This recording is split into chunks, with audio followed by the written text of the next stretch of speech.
Os Jeffersons não apenas ascenderam socialmente, eles arrombaram a porta. Esta não era mais uma sitcom tranquila sobre uma família negra pacata vivendo em paz. Era riqueza, orgulho e negritude sem pedir desculpas invadindo o horário nobre como uma bola de demolição. Mas por trás da música tema cativante e da língua afiada de George, reinava o caos. O astro quase desistiu por causa de dinheiro. Os roteiros provocavam brigas. E um episódio quase acabou com tudo. Aqui estão 20 fatos curiosos sobre os Jeffersons. E de bônus, um móvel que se tornou mais valioso que ouro. Antes mesmo de George Jefferson se mudar para aquele apartamento luxuoso no céu, ele era apenas um vizinho. Sua primeira aparição em All in the Family foi em 1971, morando ao lado de Archie Bunker e sendo seu oposto perfeito. Enquanto Archie era um trabalhador comum e casualmente racista, George era ambicioso e assumidamente negro. Norman Lear soube imediatamente que tinha algo especial em mãos. A química entre Carol O'Connor e Sherman Hemsley era repleta de tensão, humor e verdade. George não foi criado para ser simpático. Ele foi criado para ser real. Um homem negro que lutou para sair da pobreza e se recusou a se desculpar por seu sucesso ou por sua raiva. Depois de 3 anos roubando a cena, Lear lhe deu seu próprio programa. Os Jeffersons estreou em 1975. E em poucas semanas ficou claro que não se tratava apenas de um spin-off. Foi uma revolução. George e Louise Jefferson, ou Wheezy, como ele a chamava, representavam algo que a América nunca tinha visto antes na televisão. Um casal negro rico vivendo em grande estilo, sem vergonha, sem precisar da aprovação dos brancos, sem suavizar sua personalidade. O programa não pediu permissão para existir. Simplesmente seguiu em frente e desafiou qualquer um a impedi-lo. Norman Lear construiu seu império ultrapassando limites. Mas os Jeffersons foram além de tudo o que havia antes, provando que a excelência negra não precisava ser explicada ou justificada. Bastava demonstrá-la. Sherman Hemsley quase não interpretou George em Hush. Ei, há mais de um jeito. George Jefferson para All in the Family. Sherman Hemsley estava atuando na Broadway em Purlie. Lear o viu no palco e soube instantaneamente que havia encontrado seu George. Aquela combinação perfeita de arrogância, raiva e uma vulnerabilidade latente. Mas Hemsley estava preso a um contrato, sem poder deixar a produção. Então Lear fez algo quase inédito na televisão. Ele esperou. Durante um ano inteiro, o papel de George Jefferson permaneceu vago enquanto Hemsley cumpria seu compromisso na Broadway. Lear poderia ter escalado outro ator, poderia ter seguido em frente, mas se recusou. Ele sabia que George Jefferson precisava da energia de Sherman Hemsley. Daquela garra nova-iorquina específica, misturada com a raiva mal contida que Hemsley trazia para cada apresentação. E quando Hemsley finalmente ficou disponível em 1973, ele assumiu o papel como se tivesse nascido para ele. E de muitas maneiras, ele tinha mesmo. Hemsley entendia George porque havia vivido partes da história de George. A ascensão do nada, a necessidade constante de provar seu valor, a armadura de arrogância usada para esconder inseguranças mais profundas. Essa autenticidade fez de George Jefferson um dos personagens mais complexos da televisão. Ele não era um santo nem um estereótipo. Era um homem, imperfeito e engraçado, e absolutamente inesquecível. E tudo isso aconteceu porque Norman Lear acreditava em esperar pelo ator certo, mesmo que isso significasse adiar a apresentação de um personagem inteiro por um ano inteiro. Moving On Up é uma das músicas tema de televisão mais reconhecidas da história, mas quase não foi ao ar. O compositor Jeff Barry escreveu a música especificamente para The Jeffersons, capturando a jornada de George da pobreza, a cobertura em 3 minutos de pura emoção. Mas os executivos da emissora a detestaram. Achavam que era muito específica, muito ligada à experiência negra, orgulhosa demais e sem pedir desculpas. Queriam algo mais seguro, algo mais universal, algo que não incomodasse o público branco. Norman Lear reagiu com veemência. Ele argumentou que a música era o espetáculo, que contava toda a história de George antes mesmo da primeira cena começar. A letra não era sutil. Bem, estamos subindo para o lado leste para um apartamento de luxo no céu. Anunciava sucesso, conquista, chegada. E era exatamente isso que deixava os executivos nervosos. Eles não queriam uma série que celebrasse a riqueza negra sem ressalvas ou pedidos de desculpas, mas Lear se recusou a ceder e, eventualmente, a emissora aceitou. Moving On Up permaneceu e se tornou icônica. Décadas depois, pessoas que nunca assistiram a um único episódio ainda conseguem cantar cada palavra. A música transcendeu a série, tornando-se um hino para qualquer pessoa que já tenha superado dificuldades e alcançado o sucesso. Provou que, às vezes, a escolha mais controversa é a certa, e que vozes autênticas sempre ressoarão mais alto do que as convencionais. Isabel Sanford fez história. Antes mesmo da estreia do primeiro episódio, Isabel Sanford não estava apenas interpretando Louise Jefferson, ela estava fazendo história. Quando Os Jeffersons estreou, Sanford se tornou a primeira atriz negra a estrelar uma sitcom de sucesso na televisão. Não um papel coadjuvante, não uma participação especial, mas uma protagonista de verdade. Seu nome nos créditos de abertura, seu rosto em materiais promocionais, sua personagem conduzindo as tramas. A importância disso é inestimável. Em 1975, as oportunidades para atrizes negras eram escassas e geralmente humilhantes. Mas Louise Jefferson era diferente. Ela era digna, inteligente, amorosa e forte. Uma personagem completa, com sua própria autonomia e perspectiva. Sanford trouxe calor e sabedoria ao papel, servindo como o centro moral da série e o contraponto perfeito para George. Música. Onde ele era barulhento e agressivo, ela era calma e sensata. Onde ele via conflito, ela via conciliação. Mas ela não era uma pessoa submissa ou um estereótipo da esposa sofredora. Louise tinha suas próprias opiniões, seus próprios sonhos e não tinha medo de colocar George em seu devido lugar quando necessário. O relacionamento deles parecia real porque era construído sobre respeito e amor genuínos, mesmo quando brigavam. A atuação de Sanford lhe rendeu um Emmy em 1981, tornando-a a primeira atriz negra a ganhar o prêmio de melhor atriz em série de comédia. Foram necessárias 6 temporadas, mas o reconhecimento era tardio e merecido. Isabel Sanford não apenas interpretou Louise Jefferson, ela personificou dignidade, graça e força, mostrando à América o que uma mulher negra poderia ser quando lhe fosse dada a oportunidade. O beijo interracial que mudou tudo. Em 1975, relacionamentos interraciais ainda eram controversos na televisão. A maioria das emissoras os evitava completamente, com medo de represálias de patrocinadores e do público conservador. Mas os Jeffersons não se esquivavam de nada. Tom e Helen Willis, vizinhos dos Jeffersons, eram um casal interracial, marido branco e esposa negra, vivendo abertamente e sem constrangimentos no mesmo prédio. George constantemente fazia piadas sobre o relacionamento deles, chamando Tom de zebra e zombando do casamento. Mas a série nunca retratou a família Willis como errada ou anormal. Eles eram apenas mais um casal lidando com a vida, o amor e a paternidade. E em um episódio inovador, Tom e Helen se beijaram em cena. Um beijo romântico completo entre uma mulher negra e um homem branco na televisão em horário nobre. A emissora entrou em pânico. Eles receberam cartas de protesto, ameaças de retirada de anúncios e previsões de que o programa seria cancelado. Mas Norman Lear manteve-se firme. Recusou-se a editar o beijo ou a pedir desculpas por ele. O episódio foi ao ar como estava escrito, e algo inesperado aconteceu. A reação negativa foi menor do que o previsto. A maioria dos telespectadores não se importou ou até apreciou a representação. O beijo normalizou os relacionamentos interraciais de uma forma que a pregação jamais conseguiria. Simplesmente mostrou 2 pessoas apaixonadas. E isso foi revolucionário.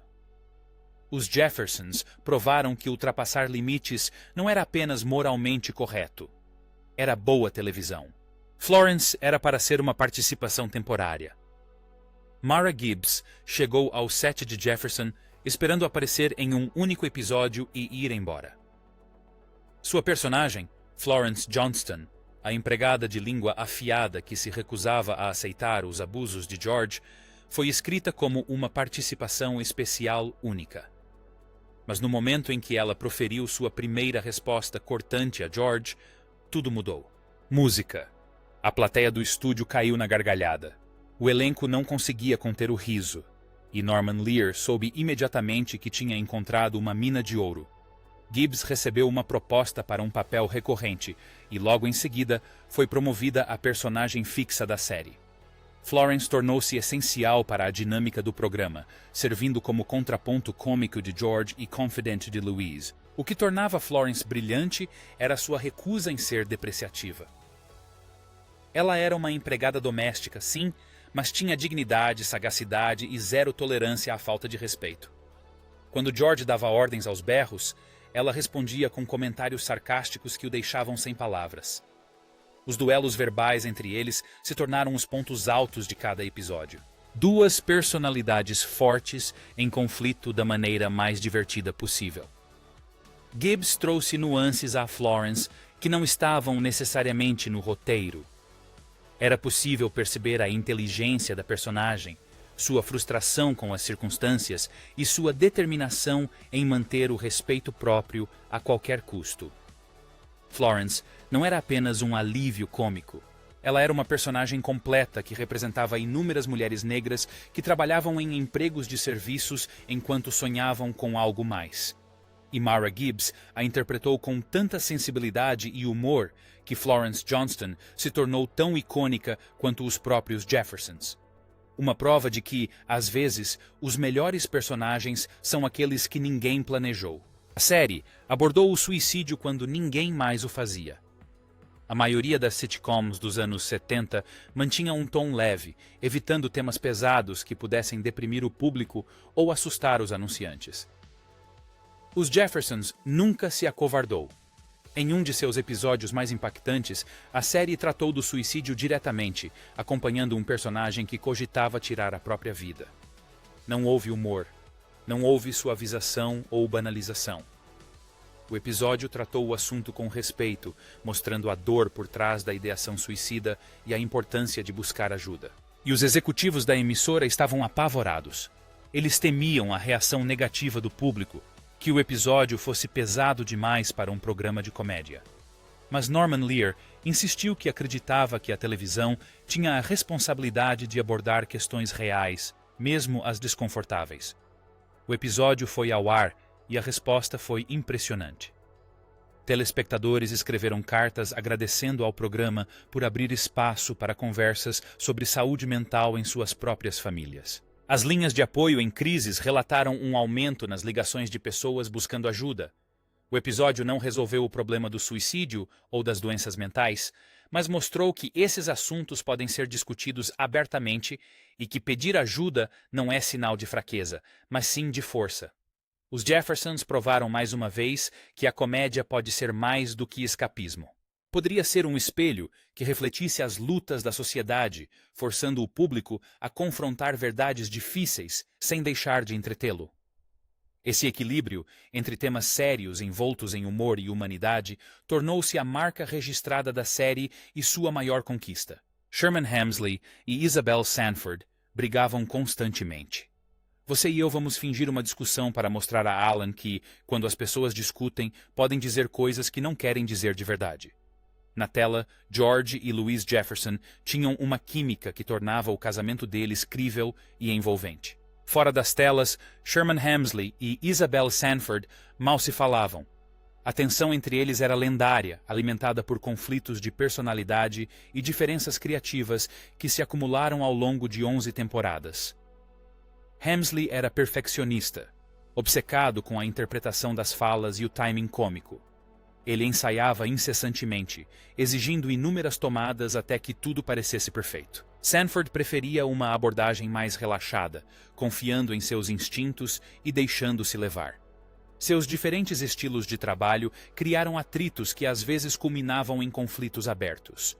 Membros do elenco lembram-se de discussões acaloradas entre as tomadas. Hemsley insistia em reescritas, enquanto Sanford argumentava que o roteiro estava bom como estava. Os diretores aprenderam a lidar com a tensão com cuidado, muitas vezes filmando suas cenas separadamente quando possível para evitar confrontos. Mas eis o curioso. Essa tensão da vida real, de alguma forma, intensificava a dinâmica entre eles na tela. A intensidade em suas atuações parecia autêntica porque era. Quando George e Louise discutiam, você acreditava porque Hemsley e Sanford nem sempre estavam atuando.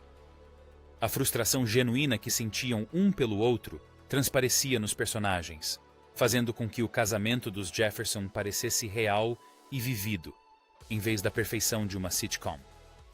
Apesar dos conflitos pessoais, ambos os atores eram profissionais consumados que nunca deixaram que seus problemas afetassem o resultado final. Eles apareceram, entregaram performances brilhantes e criaram um dos casais mais memoráveis da televisão.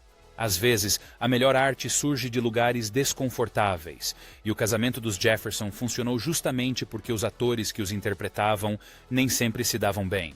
A série gerou empregos para atores e membros da equipe negros. George, o Senhor, criou todos iguais.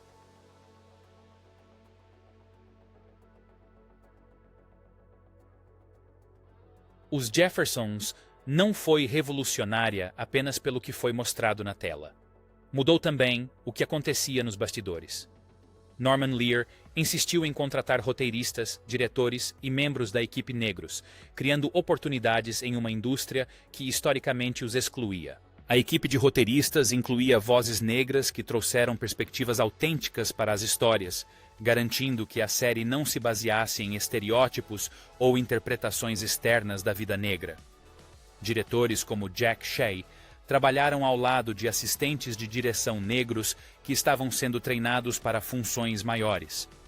A equipe técnica incluía operadores de câmera, técnicos de som e assistentes de produção negros que adquiriram experiência que levariam para projetos futuros. Isso não foi mero simbolismo. Foi uma mudança sistêmica intencional, usando o sucesso da série para abrir portas que estavam fechadas há décadas. Muitas pessoas que trabalharam em Os Jeffersons criaram suas próprias séries, dirigiram grandes filmes e se tornaram figuras influentes no entretenimento. A série se tornou um campo de treinamento, um lugar onde talentos negros podiam desenvolver habilidades e construir currículos em um ambiente que valorizava suas contribuições. O impacto foi além das carreiras individuais. Ao provar que equipes diversas podiam produzir programas de televisão de sucesso, os Jeffersons desafiaram as suposições da indústria sobre quem era qualificado para fazer entretenimento. Mostrou que histórias negras contadas por criadores negros ressoavam com o público de todas as origens. Essa autenticidade era mais valiosa do que a assimilação. O legado da série não se resume aos episódios que foram ao ar. São as carreiras que ela impulsionou e as portas que abriu para todos que vieram depois. O jeito de andar de George se tornou mais famoso do que a maioria dos diálogos. Sherman Hemsley não apenas interpretou George Jefferson. Ele lhe deu um jeito de andar característico que se tornou instantaneamente reconhecível. Aquele andar arrogante, com o peito estufado e os ombros para trás, não estava no roteiro. Ele o criou, desenvolvendo a comédia física que tornou George visualmente distinto antes mesmo de ele dizer uma palavra. A caminhada transmitia tudo sobre o caráter de George, seu orgulho, sua rebeldia, sua recusa em se diminuir para agradar aos outros. Era um homem negro caminhando pelo mundo, ocupando espaço sem pedir desculpas. E em 1975, isso era uma declaração. Segundo relatos, ele se inspirou em pessoas que observou no Harlem para criar a caminhada, combinando diferentes elementos em algo exclusivamente George. Os diretores adoravam porque dava energia instantânea às cenas. George entrava em uma sala com sua postura confiante e a dinâmica mudava imediatamente, com todos se preparando para o caos que ele estava prestes a desencadear. A caminhada transcendeu a série, tornando-se uma referência cultural. As pessoas a imitavam, os comediantes a parodiavam e, décadas depois, ela continua sendo um dos quadros de comédia física mais icônicos da história da televisão. Isso provou que um ótimo trabalho de construção de personagem não se resume apenas a diálogos. Trata-se de encontrar expressões físicas que comuniquem a personalidade sem palavras. Sherman Hemsley compreendeu que a comédia é uma arte que envolve todo o corpo. E o andar de George Jefferson tornou-se tão essencial para o personagem quanto sua língua afiada e seu pavio curto. Às vezes, os momentos mais memoráveis são aqueles que ninguém anotou. A série quase foi cancelada após uma única temporada. Apesar da alta audiência e da aclamação da crítica, Os Jeffersons quase chegou ao fim depois da primeira temporada. Os executivos da emissora estavam apreensivos com o conteúdo controverso da série, preocupados com o fato de a negritude assumida de George e seus comentários incisivos sobre questões raciais afastarem os anunciantes. Nos bastidores, discussões sérias foram feitas sobre o cancelamento, com a possibilidade de substituir a série por algo mais seguro e menos propenso a gerar reclamações de telespectadores conservadores. Norman Lear ficou sabendo das discussões e reagiu com fúria. Ele ameaçou retirar todos os seus programas da emissora, uma medida que teria devastado a programação, já que Lear produziu alguns dos maiores sucessos da rede. Ele argumentou que Os Jeffersons era exatamente o que a televisão precisava. Um programa que refletisse a vida negra real e o sucesso negro real, sem desculpas ou concessões. A emissora cedeu, mas por pouco. Renovaram a série para uma segunda temporada com condições, exigindo que os episódios futuros amenizassem alguns dos comentários raciais mais agressivos de George e se concentrassem mais em histórias para toda a família. Lear concordou publicamente, mas ignorou as exigências em particular. A segunda temporada apresentou alguns dos episódios mais controversos da série, ultrapassando limites ainda maiores do que a primeira, e a audiência continuou a subir. Com o tempo, a emissora parou de tentar controlar a série e simplesmente a deixou ser o que era. Os Jeffersons provaram que o público estava pronto para histórias negras autênticas.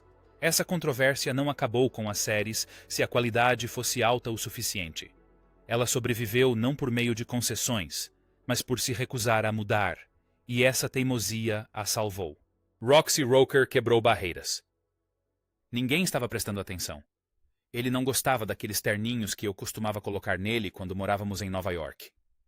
Roxy Roker interpretou Helen Willis, metade do primeiro casal interracial da televisão a aparecer em uma série regular. Mas sua importância ia além desse único papel inovador. Roker era uma atriz de formação clássica que trazia dignidade e inteligência a cada cena, recusando-se a deixar que Helen fosse definida apenas por seu marido branco. Ela deu profundidade à personagem, mostrando uma mulher navegando por dinâmicas raciais complexas enquanto mantinha sua própria identidade e força. Fora das câmeras, Roker era uma defensora ferrenha dos direitos civis e da representatividade negra no entretenimento. Ela usou sua influência para pressionar por uma escalação mais diversa, melhores papéis para atores negros e narrativas autênticas que não se baseassem em estereótipos. Seu impacto foi além de Os Jeffersons.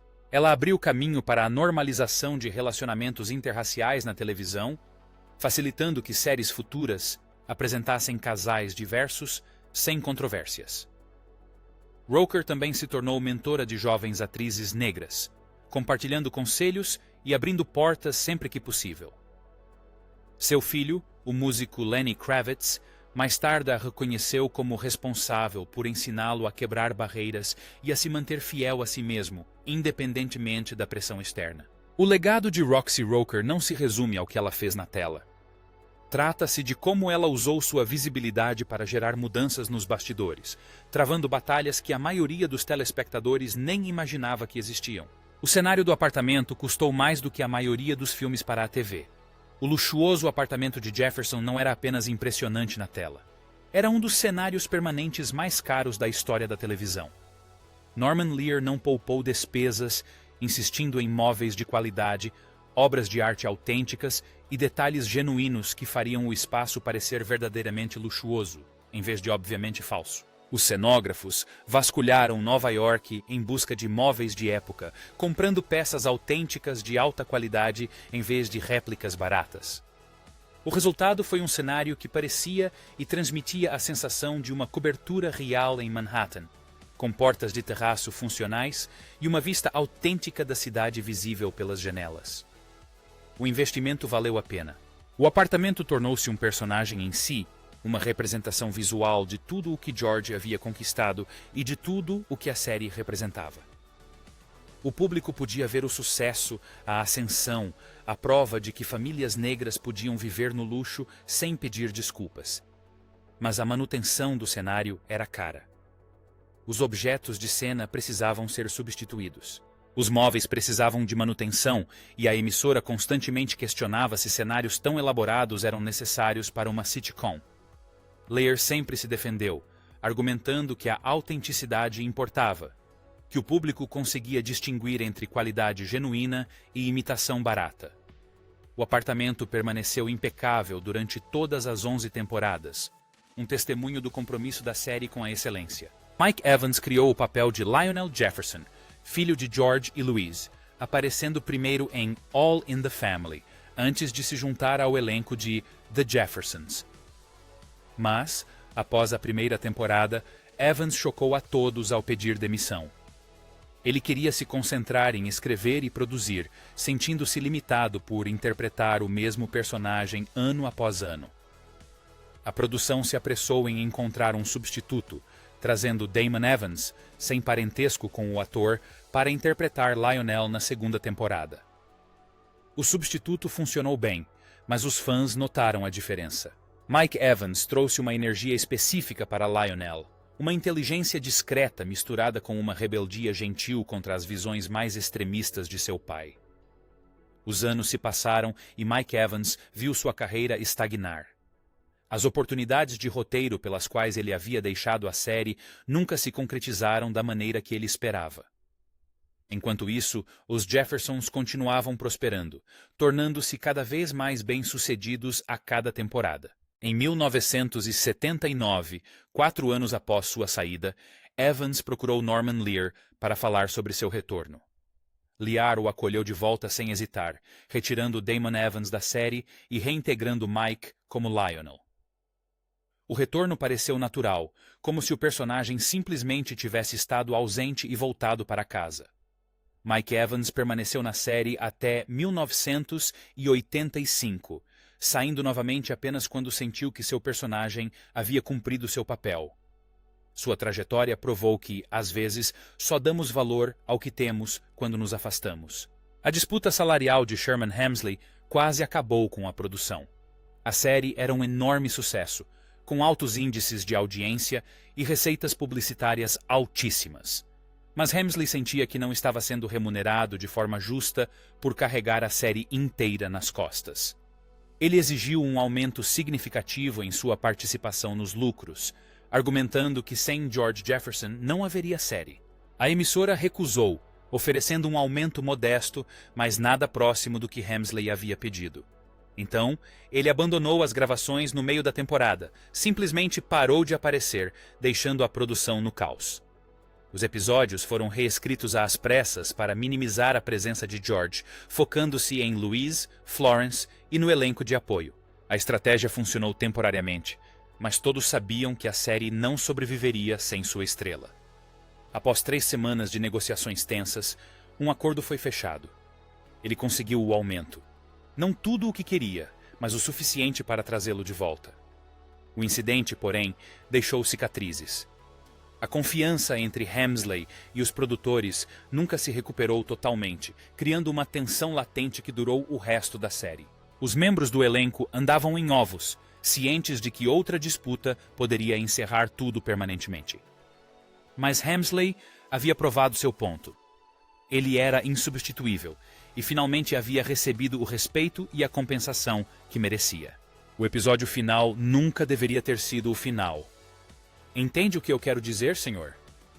Ninguém sabe o seu nome? Quando Os Jeffersons exibiu seu último episódio em 2 de julho de 1985, ninguém sabia que era o fim. Não houve final, nenhuma despedida especial, nenhum desfecho para os personagens que os telespectadores acompanharam por 11 temporadas. A série simplesmente parou. a CBS a cancelou, juntamente com várias outras séries de longa duração, em uma grande reformulação da programação destinada a renovar seu conteúdo com programas voltados para um público mais jovem. O elenco ficou sabendo por meio de reportagens, não pela emissora. Sherman Hemsley foi pego de surpresa. Isabel Sanford ficou arrasada e a equipe ficou furiosa com o cancelamento repentino e sem aviso prévio de uma série que ainda tinha uma boa audiência. Fãs escreveram cartas indignadas exigindo explicações, mas a CBS nunca deu respostas satisfatórias. O cancelamento abrupto tornou-se emblemático de como a televisão tratava as séries com um elenco predominantemente negro, descartando-as independentemente do impacto cultural ou da fidelidade do público. Os Jeffersons mereciam um final digno, uma chance de se despedir, o reconhecimento de sua importância. Em vez disso, foram apagadas no meio da frase, como se 11 anos de televisão inovadora não importassem. Anos depois, membros do elenco ainda expressavam amargura sobre como a série terminou. Sherman Hemsley disse em entrevistas que o cancelamento pareceu uma traição, que a CBS não deu o devido valor à série e a descartou quando quis algo mais novo e atraente. A falta de um desfecho assombrou todos os envolvidos, deixando um legado inacabado. Mara Gibbs teve 2 empregos durante toda a série. Enquanto interpretava Florence em Os Jeffersons, Mara Gibbs nunca abandonou seu emprego fixo. Por anos, mesmo quando a série se tornou um grande sucesso, ela continuou trabalhando como agente de reservas da United Airlines. Ela gravava os episódios durante a semana e depois ia trabalhar na companhia aérea nos fins de semana, com medo de depender exclusivamente da renda de atriz. Seu raciocínio era prático e vinha da experiência. Ela tinha visto muitos atores perderem tudo quando as séries eram canceladas.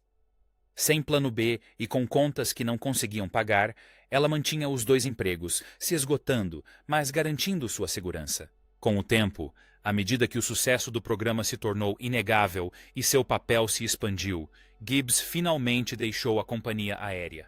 Mas ela nunca se esqueceu da lição. Quando criou sua própria sitcom, 227, garantiu ter outras fontes de renda e investimentos, jamais depositando toda a sua fé na estabilidade de Hollywood. Sua ética de trabalho tornou-se lendária nos sets de filmagem. Enquanto outros atores reclamavam dos horários de chegada matinais ou dos longos dias de trabalho, Gibbs nunca disse uma palavra. Ela havia passado anos trabalhando em horários mais árduos por menos dinheiro, então a produção televisiva parecia fácil em comparação. Essa perspectiva a manteve com os pés no chão e grata. Características que fizeram Florence Johnston parecer autêntica. Mara Gibbs trouxe uma dignidade genuína da classe trabalhadora para o papel porque ela a viveu. A série deu origem a um spin-off de sucesso. Em 1981, Os Jeffersons gerou um spin-off chamado Checking In, que acompanhava Florence enquanto ela deixava a família Jefferson para se tornar governanta executiva em um hotel. A CBS promoveu o programa intensamente, acreditando que Mara Gibbs era popular o suficiente para ter seu próprio programa. A estreia obteve índices de audiência razoáveis, apresentando Florence em um novo ambiente com um novo elenco de personagens coadjuvantes. Mas algo estava errado. A química que fazia Florence funcionar em Os Jeffersons não se repetia. Sem George para interagir e sem a dinâmica familiar, Florence se sentia perdida. O roteiro não encontrava o tom certo. Ficava oscilando entre a comédia de ambiente de trabalho e a crítica social, sem se comprometer com nenhuma das duas. A crítica foi morna. Música. O público perdeu o interesse rapidamente. Após 4 episódios, a CBS cancelou Checking In e mandou Florence de volta para os Jeffersons como se nada tivesse acontecido. O spin-off fracassado tornou-se uma nota de rodapé, raramente mencionado nas discussões sobre qualquer uma das séries, mas ensinou lições valiosas sobre o que faz os personagens funcionarem. Florence era brilhante como parte de um elenco, a observadora externa que fazia observações perspicazes. Isolada, ela perdeu o contexto que a tornava especial. O cancelamento repentino, porém, não prejudicou a carreira de Mara Gibbs. Pelo contrário, fez com que os produtores a valorizassem ainda mais em Os Jeffersons, onde ela se encaixava perfeitamente. Isabel Sanford quase não retornou após desentendimentos contratuais. Ela ficou frustrada com o tratamento e a remuneração que recebia. Apesar de ser uma das protagonistas da série, Sherman Hemsley recebia um salário significativamente maior e tinha um destaque melhor nos créditos. Sanford sentia-se desrespeitada e desvalorizada, apesar de suas atuações brilhantes e consistentes. Quando seu contrato foi renovado, ela fez exigências: igualdade salarial, melhores condições de trabalho e respeito por parte dos produtores, que a tratavam como uma atriz coadjuvante. As negociações se tornaram desagradáveis. A emissora ofereceu aumentos modestos, mas se recusou a igualar o salário de Hemsley, argumentando que George era a peça central da série. Sanford considerou abandonar o programa, chegando a cogitar seriamente a possibilidade de deixar os Jeffersons continuar sem Louise. A ameaça era tão real que os produtores começaram a fazer testes discretos com substitutas, buscando atrizes que pudessem assumir o papel. Mas a reação dos fãs mudou tudo. Quando surgiram rumores de que Isabelle Sanford poderia deixar a emissora, os telespectadores se revoltaram. Cartas inundaram a CBS exigindo que ela fosse tratada com justiça. Críticos escreveram artigos sobre o desrespeito que atrizes negras enfrentavam, mesmo em séries de sucesso. A pressão surtiu efeito. Sanford recebeu um aumento significativo. Não exatamente igual ao de Hemsley, mas próximo o suficiente para ser considerado uma vitória. Ela retornou para a 8ª temporada e o programa continuou. Mas a luta deixou feridas, lembretes de que nem mesmo o sucesso garantia respeito. O impacto cultural da série ainda se faz sentir hoje. Os Jeffersons mudaram a televisão para sempre. Provou que famílias negras podiam protagonizar sitcoms de sucesso, que a riqueza negra podia ser celebrada e que temas controversos podiam ser abordados através do humor sem perder a audiência. Todas as sitcoms negras que vieram depois, de The Cosby Show a Black-ish, devem algo a The Jeffersons. A série abriu caminho e se recusou a fechá-los. Normalizou relacionamentos interraciais décadas antes da sociedade se dar conta disso. Mostrou a excelência negra sem pedir desculpas ou explicações.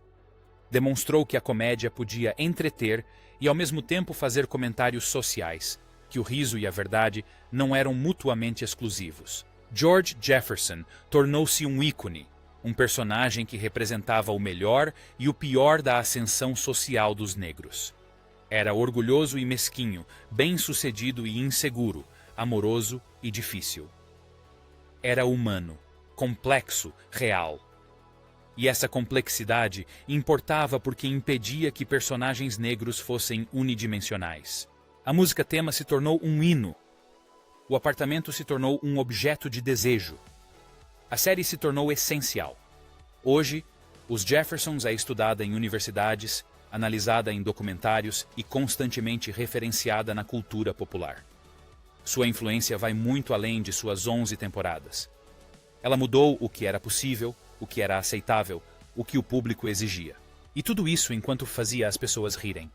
Os Jeffersons não apenas ascenderam, como abriram caminho para todos que vieram depois.